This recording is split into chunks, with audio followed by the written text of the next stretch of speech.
టీఎస్పీజీ set phase 2కి సంబంధించిన edit option ఈరోజే అండి. సో మెయిన్ పాయింట్ వచ్చేసి మీరు ఎగ్జామ్ రాసి లైక్ రిజల్ట్స్ ఇదంతా ఒక పెద్ద ప్రాసెస్ కాబట్టి మెయిన్ పాయింట్ మనకు వెబ్ ఆప్షన్స్ ఎవరైతే ప్రాపర్గా పెడతారో దాని బేస్ మీదనే మీకు ఏదో ఒక కాలేజ్ రావడం జరుగుతుంది కాబట్టి ప్రాపర్గా వెబ్ ఆప్షన్స్ పెట్టండి. సో ఈరోజు ఎవరైతే లైక్ ఆల్రెడీ వెబ్ ఆప్షన్స్ ప్రాపర్గా పెట్టిన వాళ్ళు ఎడిట్ చేసుకోవాల్సిన అవసరం లేదు. సపోజ్ మీరు ఇంకా కొన్ని కాలేజెస్ యాడ్ చేసుకుందాం అనుకున్నా, కొన్ని కాలేజెస్ డిలీట్ చేద్దాం అనుకున్నా, లేదంటే రీఅరేంజ్ చేద్దాం అనుకున్నా, లేదంటే మళ్ళీ డిలీట్ చేసి మళ్ళీ ఫ్రెష్గా కూడా పెట్టుకోవచ్చు. సో ఈరోజే పాసిబుల్ అండి. సో ఇదంతా ఒక పెద్ద ప్రాసెస్ 6 to 8 months పట్టింది కాబట్టి మీరు ఫైనల్ సబ్మిట్ కొట్టే ముందు మీరు ప్రాపర్గా అన్ని వెబ్ ఆప్షన్స్ పెట్టారా, కాలేజెస్ ప్రియారిటీ పర్ఫెక్ట్గా పెట్టారా, మళ్ళీ మీ స్పెషలైజేషన్స్ ఇప్పుడు బీటెక్ వాళ్ళకు ఒకలా ఉంటుంది, ఫార్మసీ వాళ్ళకు ఒకలా ఉంటుంది. సో అవన్నీ ఉంటాయి కాబట్టి మీరు ఫైనల్ సబ్మిట్ కొట్టే ముందే ప్రాపర్గా పెట్టారా లేదా చూసుకోండి. అండ్ కొందరు మెయిల్కి మెసేజ్ వచ్చింది రాలేదు అలా అంటున్నారు. మీరు ఫైనల్ సబ్మిట్ కొడితే సరిపోతుందండి. దానికి పీడిఎఫ్ ప్రింట్ వస్తే ఆ పీడిఎఫ్ ప్రింట్ తీసి పెట్టుకోండి. మీరు ఫైనల్ సబ్మిట్ చేసే ముందు మీరు సేవ్ చేసుకొని పెట్టుకోవచ్చు. సేవ్ చేసుకొని పెట్టుకోండి. ఈవినింగ్ వరకు మీరు అన్ని ప్రాపర్గా పెట్టారా లేదా చెక్ చేసుకున్న తర్వాతనే మీరు ఫైనల్ సబ్మిట్ కొట్టేయండి. కానీ ఫైనల్గా అయితే సబ్మిట్ చేసేయాలి, లేదంటే అవి ఫైనల్ సేవ్కి వెళ్ళవు. సో ఈ విధంగా మీరు పెట్టుకోండి. నెక్స్ట్ వచ్చేసి మనకు ప్రియారిటీ ఆర్డర్స్. సో మీకు మంచి ర్యాంక్ వచ్చినా పెద్ద ర్యాంక్ వచ్చినా ఫస్ట్ మీకు నచ్చినవి పెట్టండి. నచ్చినవి పెట్టిన తర్వాత ఏవైతే ఉన్నాయో అన్నీ పెట్టేసేయండి. సో ఒక్కొక్కసారి ఎవరికైతే ఫేజ్ 1లో సీట్ రాలేదో ఇప్పుడు మీకు ఛాన్సెస్ ఉంటాయి అన్నీ పెట్టడానికి. ఎందుకంటే ఫేజ్ 1లో చాలా సీట్స్ మిగిలిపోతాయి. ఎందుకంటే కొన్ని కాలేజెస్లో వాళ్ళు సెల్ఫ్ రిపోర్ట్ కావచ్చు, కాలేజ్కి వెళ్ళి సబ్మిట్ చేయరు. సో అలా చాలా సీట్స్ ఉంటాయి. సో ఫేజ్ 2లో మీరు ఎన్ని ఎక్కువ వెబ్ ఆప్షన్స్ పెడితే మీకు ఎక్కడో ఒక కాలేజీలో సీట్ రావడానికి ఛాన్సెస్ ఉంటాయండి. సో ఇప్పుడు phase 1 to phase 2 college change అయితే, సో ఇప్పుడు కూడా నేను చెప్తున్నాను, ఫేజ్ 1లో మీకు ఒక కాలేజ్ వచ్చింది, మీరు ఫేజ్ 2లో వెబ్ ఆప్షన్స్ ఎట్లా పెడతారు? ఫేజ్ 1లో వచ్చిన కాలేజ్ కన్నా బెటర్ కాలేజ్ రావాలనే పెడతారు కదా. సో ఫేజ్ 2లో మీరు పెట్టబోయే కాలేజెస్ ఎన్ని పెడతారో అందులో ఎక్కడ వచ్చినా వెళ్ళేటట్టు ఉండాలి. అంటే దీనికన్నా బెటర్ కాలేజెసే పెట్టాలి. సో ఎప్పుడైతే ఫేజ్ 1లో వచ్చిన కాలేజ్ ఫేజ్ 2లో బెటర్ కాలేజ్ కానీ మీరు పెట్టిన ఏదో ఒక కాలేజ్ వస్తే ఫేజ్ 1 వెళ్ళిపోతుంది. సపోజ్ మీరు పెట్టిన ఫేజ్ 2లో చేంజ్ అవ్వలేదు అంటే మీ ర్యాంక్ పెద్దగా ఉండొచ్చు, కాంపిటీషన్ ఉండొచ్చు. సో మీ స్పెషలైజేషన్లో హెవీ కాంపిటీషన్ ఉండొచ్చు.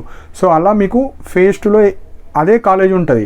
సో మీరు ఆల్రెడీ బుక్ చేసుకున్న వాళ్ళు లైక్ ఆన్లైన్లో సెల్ఫ్ రిపోర్ట్ చేసి కాలేజ్కి వెళ్ళి ఆ సీట్ మీకే ఉంటుంది. సో ఇక్కడ ఫేజ్ 1లో సీట్ వచ్చిన వాళ్ళకి 2 ఆప్షన్స్ ఉంటాయి. చేంజ్ అయితే ఫేజ్ 2 కాలేజ్కి వెళ్ళాలి, చేంజ్ అవ్వకపోతే ఫేజ్ 1కి వెళ్ళాలి. సో మీకు ఏదో ఒక సీట్ అయితే పక్కా, ఐదర్ ఫేజ్ 1 ఐదర్ ఫేజ్ 2. కానీ చేంజ్ అయితే ఫేజ్ 2లోనే వెళ్ళాలి. మళ్ళీ నాకు ఫేజ్ 1ది కావాలని ఉండదు. కాలేజ్ చేంజ్ అవుతుందంటే అది వేరే వాళ్ళకి ఇచ్చి మీరు పెట్టిన వెబ్ ఆప్షన్స్లో ఏదో ఒక కాలేజ్ ఇస్తారు. సో ఇది మెయిన్ పాయింట్ అండి. సో ఇప్పటికీ కన్ఫ్యూజ్ అవుతున్నారు చాలామంది. So tuition fees. So phase 1లో ఒక కాలేజ్ వచ్చింది, ఆ కాలేజీలో ఎక్కువ హెవీ ఫీజు ఉంది, ఫేజ్ 2లో కొంచెం తక్కువ ఫీజు ఉంది. సో ఎంతైతే ఎక్కువ ఉందో అది మీకు ట్రాన్స్ఫర్ చేస్తారు. సపోజ్ ఫేజ్ 2లో ఎక్కువ ఫీజు ఉందనుకోండి, ఎంతైతే ఎక్కువ ఉందో అది మీరు పే చేసుకోవాలి. సో ఫీజు రియంబర్స్మెంట్ వాళ్ళకు 0 వస్తుంది. ఎవరైతే గవర్నమెంట్ ఎంప్లాయీస్, మీ ఫాదర్ గవర్నమెంట్ ఎంప్లాయీస్ కావచ్చు, సో గేట్ జీప్యాట్ వాళ్ళకు సపోజ్ ఎక్కువ ఉంటే ఎంత ఎక్కువ ఉంటుందో అది మీరు పే చేసుకోవాలి. సో ఫేజ్ 1లో వచ్చిన కాలేజ్కి వెళ్ళి మీరు సర్టిఫికేట్స్ తీసుకెళ్ళి మళ్ళీ ఫేజ్ 2కి సబ్మిట్ చేయాలి. ఎవరికైతే చేంజ్ అవుతుందో, చేంజ్ అవ్వకపోతే అదే కాలేజ్ ఉంటుంది కాబట్టి మళ్ళీ వెళ్ళాల్సిన అవసరం లేదు. So certificate issues. సో ఇంకా ఎవరికైతే ఫేజ్ 1లో పార్టిసిపేట్ చేయలేరు, ఇప్పుడు పార్టిసిపేట్ చేసే వాళ్ళు సర్టిఫికేట్స్ ఫస్ట్ మీ దగ్గర ఎన్ని సర్టిఫికేట్స్ ఉన్నాయో అన్ని సర్టిఫికేట్స్తోని మీకు ఫేజ్ 2లో కాలేజ్ అలర్ట్ అయితే అక్కడికి వెళ్ళండి. అక్కడికి వెళ్ళిన తర్వాత మీరు రిక్వెస్ట్ చేయండి. సో నా ఫీజు రియంబర్స్మెంట్ వల్ల ఇష్యూస్ కావచ్చు, లేదంటే ఏవో ఇష్యూస్ వల్ల మీరు లెటర్ రాసి నేను within 1 week or after Dasara holidays లేదంటే జాయిన్ అయిన తర్వాత ఇస్తానని ఒక అండర్టేకింగ్ లెటర్ రాసి వాళ్ళకి ఇవ్వండి. ఇస్తే మీకు ఇస్తారండి. అండ్ ఏవైతే కొన్ని ప్రైవేట్ కాలేజ్లో యాక్సెప్ట్ చేస్తలేరు కొందరికి, సో యాక్సెప్ట్ చేయకపోతే మీరు వేరే కాలేజెస్ పెట్టుకోండి ఏవైతే మీకు సూటబుల్ అవుతున్నాయి, లేదంటే మీరు కంప్లైంట్ రేజ్ చేయాలి. సో ఇవి మెయిన్గా స్టూడెంట్ పైనే వదిలేస్తారు కాబట్టి మీరే ఫేస్ చేయాలి. సో మెయిన్గా మీ బీటెక్ కాలేజ్, ఫార్మసీ కాలేజ్కి వెళ్ళి సర్టిఫికేట్స్ అన్నీ తెచ్చుకొని మీరు ప్రాపర్గా ఇచ్చేసి అడ్మిషన్ని తీసుకోండి. సో ఇవి మెయిన్ పాయింట్స్. సో పెట్టేటప్పుడు college important, branch important. So మీకు ఓన్లీ కాలేజ్ ఇంపార్టెంట్ అయితే కాలేజ్ ప్రియారిటీస్ ఇవ్వండి. లేదు నాకు బ్రాంచ్ కూడా ఇంపార్టెంట్ అయితే కాలేజ్లో ఎలాంటి బ్రాంచెస్ అవి కూడా ఇంపార్టెంట్ అండి. సో మెయిన్గా ఒకటి అర్థం చేసుకోండి, మీకు మంచి కాలేజ్ రావాలంటే ఫస్ట్ ర్యాంక్, తర్వాత క్యాస్ట్, తర్వాత జెండర్.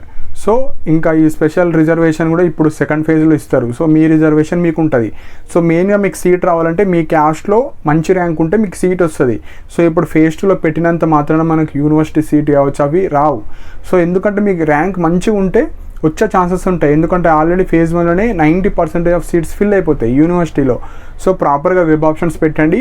ఎవరికైతే సీట్ రాలేదో అన్ని వెబ్ ఆప్షన్స్ పెట్టండి ప్రాపర్గా. మీకు నచ్చిన కాలేజ్, సపోజ్ మీ ఏదో ఒక కాలేజ్ వస్తే అందులో వెళ్ళేటట్టుంటేనే మీరు ఆ కాలేజ్ పెట్టుకోండి.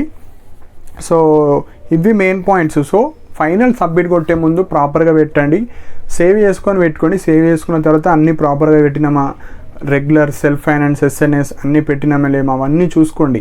అన్నీ చూసుకున్న తర్వాత మీరు ఫైనల్ సబ్మిట్ కొట్టండి. సో ఇంకేమైనా డౌట్స్ ఉంటే కింద కమెంట్ సెక్షన్లో మెన్షన్ చేయండి. సో ఇలాంటి అప్డేట్స్ కోసం నా ఛానల్ని సబ్స్క్రైబ్ చేసుకోండి. అండ్ నా టెలిగ్రామ్ ఛానల్లో కూడా జాయిన్ అవ్వండి. ఏమైనా ఫాస్ట్ అప్డేట్స్ కావచ్చు, రీషెడ్యూల్స్ కావచ్చు, ఏమైనా జరిగితే నా మెసేజెస్ ద్వారా టెలిగ్రామ్లో పోస్ట్ చేయడం జరుగుతుంది. And thank you for watching my video.